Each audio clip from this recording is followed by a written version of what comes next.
Merci beaucoup merci beaucoup surtout de tous les échanges et les témoignages forts que nous avons eus tout à l'heure. Et pour reprendre votre dernière question, quel est notre sentiment aussi de la diaspora notre vision de la diaspora, notre compréhension de la diaspora? Il y a 3 points. Un, elle est multiple. Il n'y a pas une diaspora, il y en a plusieurs. Il y a l'Est, l'Ouest, le Maghreb. Et puis si on prend la diaspora de l'Ouest, elle est différente d'un pays à un autre.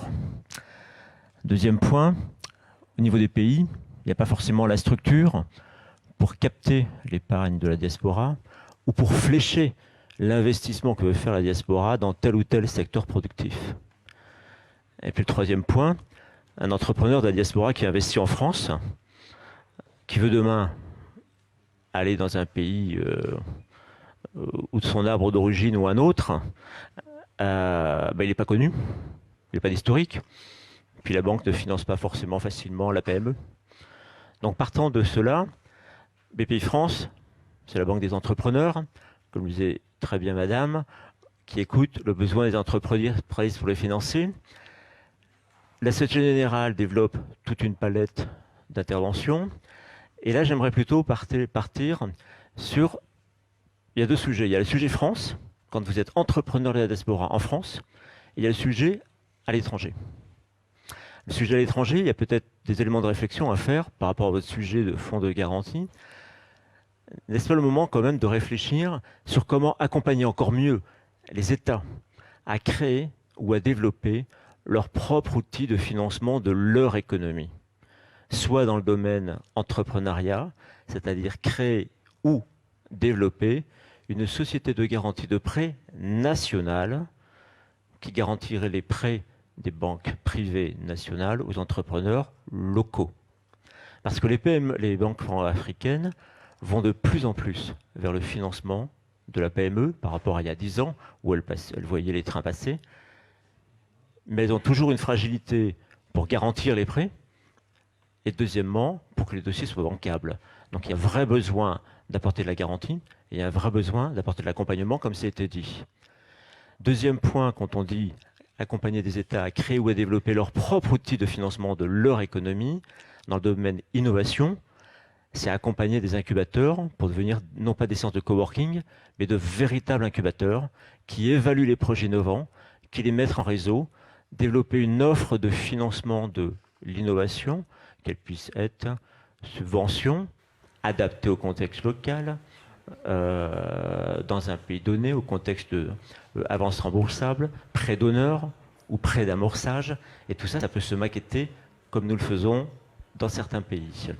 Et c'est très important, et on le voit plus avec le Covid. À quel niveau ça se fait justement déjà? Dans quel pays en Afrique, Afrique du Nord ou Afrique subsaharienne, il y a ce type d'institution qui se met en place, de mécanismes qui se mettent en place?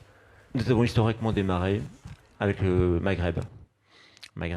Avec aujourd'hui le Maroc, qui est le plus en tête de gondole, si on va dire, c'est-à-dire avec le fonds de garantie qu'on a accompagné, qui existait, mais qu'on a accompagné depuis 10 ans avec d'autres partenaires, avec également la Banque mondiale, pour en faire le premier fonds de garantie du Maroc.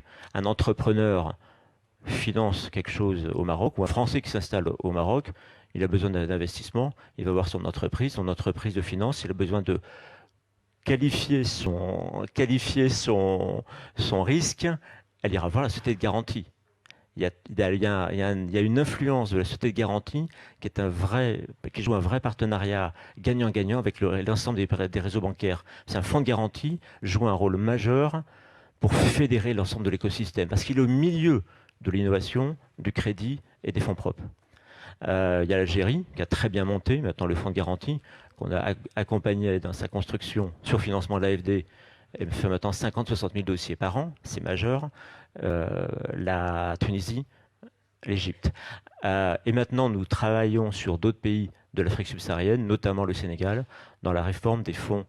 Donc, c'est-à-dire, c'est très important d'accompagner ces pays, et d'autant plus avec le Covid, les pays sont encore plus... C'est toujours quand il y a des crises qu'il y a des choses qui se disent c'est le moment de le faire. Avec le Covid, on a besoin de créer des emplois, encore plus, de stabiliser les populations. Et qu'on soit diaspora ou entrepreneur, toutes les initiatives qui ont été lancées, elles sont géniales.